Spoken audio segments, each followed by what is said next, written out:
Bem-vindos ao Historizando! O nosso assunto de hoje é o governo do Médici, o terceiro governo da ditadura militar brasileira. Governo esse que vai de 69 a 74 e é a continuação dos chamados Anos de Chumbo. Além disso, esse governo é o auge não só das questões de repressão da ditadura militar, mas também o auge econômico desse momento militar. Quer saber mais? @historizandotati no Instagram e continua assistindo esse vídeo.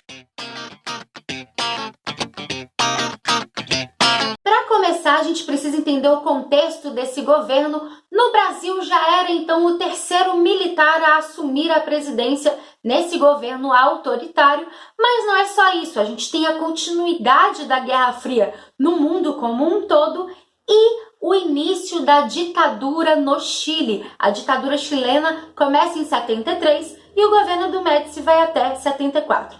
Quer saber mais sobre Guerra Fria? Tem uma playlist aqui no canal, vou deixar nos cards para vocês. É também interessante lembrar que nesse momento no Brasil, pela primeira vez em sua história, a gente tem uma população urbana maior do que a população rural. Então, desde aí, o princípio da nossa história, desde a questão colonial, a gente tem uma população rural muito maior que a urbana, e é nesse momento aí do regime transição entre governo Costa e Silva e governo Médici que a gente tem essa troca. A gente tem mais população urbana do que rural.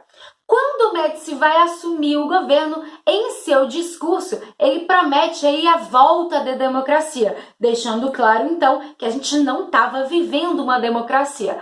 Além disso, ele se aproveita bastante do chamado AI-5. Se você não sabe que é AI-5, confere o vídeo anterior sobre o Costa e Silva. O AI-5 vai ser o auge dessa repressão, o auge da censura e o auge da violência na ditadura militar, que começa no governo anterior, mas o Médici se aproveita bastante disso. Ele até mesmo fala que com o AI-5 em suas mãos, ele pode tudo. Já chegando em seu governo, a gente tem um afastamento muito grande do presidente em cima de seus ministros e em cima da política. Até mesmo na época existiam críticas que falavam que quem fazia mesmo política eram seus ministros, principalmente o Delfim Neto movendo as questões econômicas e o João Leitão de Abreu movendo as questões políticas. Logo, esse militar não estava querendo saber de política. O governo Médici tem dois focos. O primeiro é a segurança, que no caso, no discurso se falava da segurança,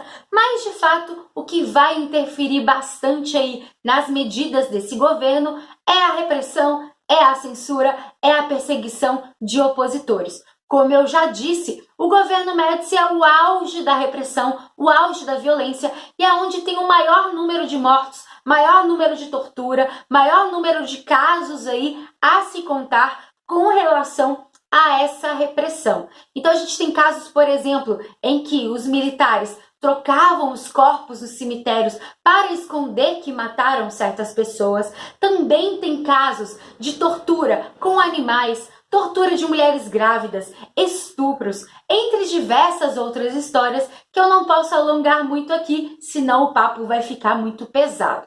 Outra coisa importante de se ressaltar é tomar cuidado porque naquele período de Guerra Fria, toda a oposição ao governo militar já era considerado terrorista ou comunista. Inclusive existiu uma campanha aí do governo para difamar toda e qualquer oposição, tudo que ia contrário ao governo.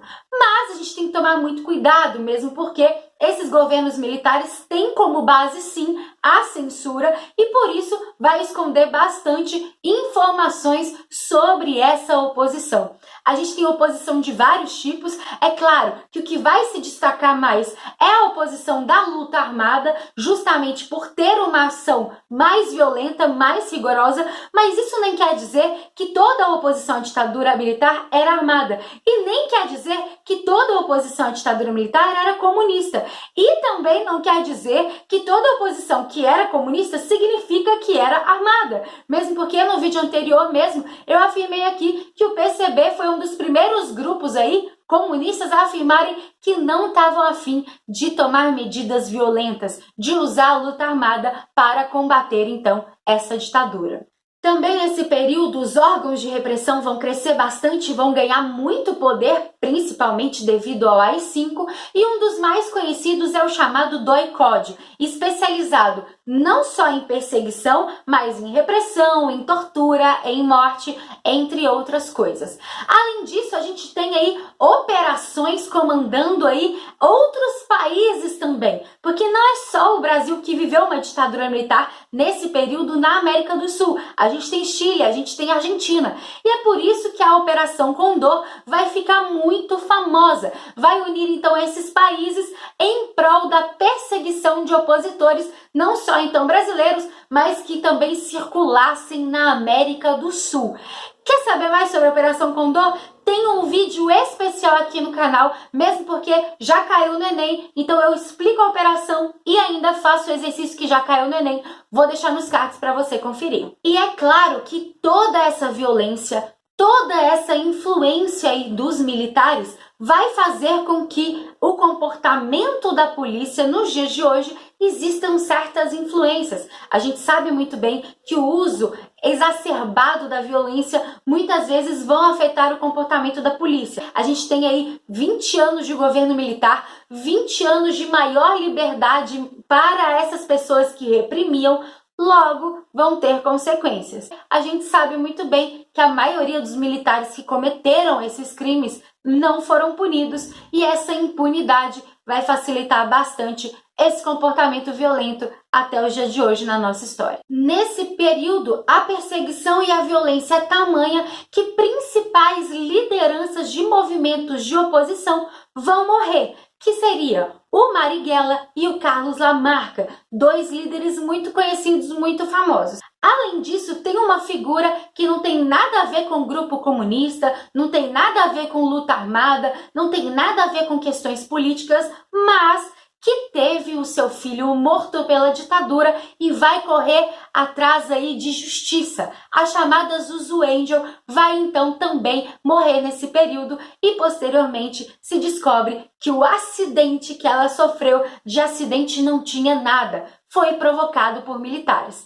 Se você quer saber mais sobre a história da Zuzu Angel, a gente tem um filme já produzido pelo cinema brasileiro. Se você ainda não viu, aconselho a ver. Nesse momento também acontecem outros sequestros de embaixadores, né? Como o exemplo aí do sequestro do embaixador norte-americano. Então tem sequestro de embaixador italiano, alemão, mas tudo isso é justamente para esses grupos conseguirem soltar muitos de seus companheiros de luta, muitos de seus companheiros aí de grupos de oposição, e aí vai ter um certo sucesso em alguns casos. É nesse momento que a nossa ex-presidente Dilma Rousseff também vai ser torturada. Ela fazia parte de um grupo de oposição e também sofre tortura. A gente tem aí na imprensa, se você jogar na internet, você consegue inclusive observar o relato que ela tem com relação a toda essa violência que ela sofreu. E não só ela, mas também a jornalista Miriam Leitão, entre outras várias pessoas que têm um convívio com a gente até os dias de hoje, mas que sofreram bastante com esses casos de tortura. No governo Médici, além de todas essas questões urbanas, essas guerrilhas todas, esses grupos armados ou não, a gente também tem casos de agravamento de questões rurais. O caso mais famoso de todos é a guerrilha do Araguaia, que vai ter aí várias mortes graças a essa repressão. Mas o foco do governo Médici não era só a segurança, não são só essas questões de repressão, mas também as questões de desenvolvimento, de economia. E não é à toa que o período do governo Médici é tanto o auge da repressão, o auge da violência da ditadura militar, mas também é o tal do auge econômico, mais especificamente o milagre econômico. Mas por que esse nome de milagre? Será que foi um milagre mesmo? Bom, milagre nenhum economista faz. Mas a gente tem, de fato, durante alguns anos do governo Médici, um crescimento de mais de 10% do PIB anualmente. Mas isso é à toa? Não. Primeiro, a gente tem que levar em consideração o contexto mundial, então é um contexto de desenvolvimento. Mesmo durante o período da Guerra Fria, a gente tem a queda do preço do petróleo e isso favorece bastante o crescimento de muitos países em desenvolvimento, incluindo o Brasil. Não só isso, mas a gente já observa com a queda do preço do petróleo uma alta da dependência do petróleo externo. Mais de 80% aí do petróleo que o Brasil utilizava na época era vindo de fora, era então importado. E o que é mais bizarro é que mesmo Vargas, há um tempo atrás aí, está fazendo campanha para a Petrobras, o governo militar prefere essa dependência com o petróleo de fora. Não só do petróleo, mas também do capital externo. A gente tem um crescimento sim no país, mas mais uma vez dependendo da grana de fora, do dinheiro de fora, porque a gente tem altos empréstimos acontecendo. E com esses altos empréstimos a gente tem sim um crescimento, né? Porque se entra muito dinheiro, claro, de uma forma ou de outra vai crescer, mas esse crescimento é altamente dependente. Então a gente tem sim um crescimento do PIB, a gente tem sim um crescimento industrial no Brasil, a gente tem inclusive a abertura de inúmeras estatais pelo Médici naquela época, a gente tem a questão do crescimento do crédito para o brasileiro. Então o brasileiro vai começar a comprar mais e esse comprar mais gera lucro para o mercado como um todo. Agora, eu não posso deixar de lembrar a você que você ter crédito não significa que você tem grana. Então, uma hora ou outra, isso pode acabar com você, já que você vai ter muitas dívidas. Não só você, mas muitos daquela época, então, compraram bastante, até mesmo a TV a cores, mesmo porque naquela época a TV começava a explodir aí no Brasil, né? Tinha os canais de televisão, a Rede Globo, por exemplo, aí crescendo no regime militar, e a gente tem a Copa do Mundo. Então essa euforia toda faz com que a galera gaste bastante, até mesmo para ver o uniforme verde e amarelo da seleção brasileira na televisão. Como muitos de vocês sabem, o Brasil ganha a Copa nesse momento e é justamente com esse auge econômico que o governo militar se aproveita bastante para fazer campanha e mostrar aí para todo mundo de como era bom esse governo, de como não tinha problema esse governo. Ora, muito fácil, não é mesmo? Você tem a censura, você tem a imprensa do seu lado e você ainda faz propaganda falando que o Brasil é muito legal com essas características ufanistas, tipo Brasil ame ou deixo, ou não tem como melhorar esse país, entre outras várias propagandas junto com a taça aí da Copa do Mundo. Maravilha, não é mesmo? Por isso que muitos relatam nos dias de hoje que a ditadura foi boa, mesmo porque viveu esse auge econômico do nosso país e viveu a alta censura. Não vendo toda a situação por trás, toda a corrupção, todas as mortes causadas pelo governo, todas as questões negativas. Mais uma vez, eu não tô falando aqui, ó, que foi 100% bom ou 100% ruim. Quem é meu aluno, quem é minha aluna sabe que eu não gosto disso. Na história não tem nada 100% bom, nem nada 100% ruim. A gente não vive um filme de Hollywood, a gente vive sim a realidade, mas falar aí baseado na memória das pessoas é muito complicado, mesmo porque a memória é individual, a história é coletiva. Não tem como a gente se basear só no que a avó disse, né? Só que a avó falou ou o que viu na televisão acontecendo. Como eu disse, aumentou sim o poder de compra de muita gente, mas a classe média não via que as classes populares tinham um arroxo salarial cada vez maior. O que é isso? Falei no vídeo passado, mas vou lembrar para você. Então essa questão da inflação fazia com que o dinheiro do trabalhador valesse cada vez menos. Então a gente tem uma maior desigualdade no país. No momento da ditadura militar, a gente tem o crescimento da desigualdade. Temos crescimento econômico? Temos. Mas às custas de quê? E como eu disse, esse crescimento tem data para acabar, porque em 1973 e 1974 a gente tem a crise mundial do petróleo. E com a crise mundial do petróleo, o que vai acontecer com a gente? Também entrar em crise, porque a gente tem uma alta dependência tanto do petróleo quanto da grana, quanto do FMI. Tem até uma charge aí fazendo alusão ao FMI, junto com o nome do Delfim Neto, que era o ministro desses processos econômicos, desse tal do milagre econômico. Então toma cuidado, o Brasil cresceu? Cresceu, mas às custas de quê? É também nesse momento do governo que existe uma tentativa de ocupação da região norte. E essa ocupação vai ser justamente com a construção da Transamazônica, que tem polêmica até os dias de hoje, né? Já gastou muita grana nessa estrada e de fato aí ela não é 100% útil. E também a chamada Zona Franca de Manaus. Você já ouviu falar da Zona Franca? Pois é, também é nesse momento que se constrói aí, que se tem a estrutura da Zona Franca para ter um deslocamento maior de pessoas para a região norte. Mas às custas de quê? Às custas de vidas de indígenas. Vidas de vários nativos vão ser retiradas, então, vão ter dizimadas várias tribos graças a essa tentativa de ocupação. Então, mais uma vez, tem o lado positivo aí de ocupar essa região, mas tem o lado negativo. Vai ocupar a região, vai matar um monte de gente às custas disso.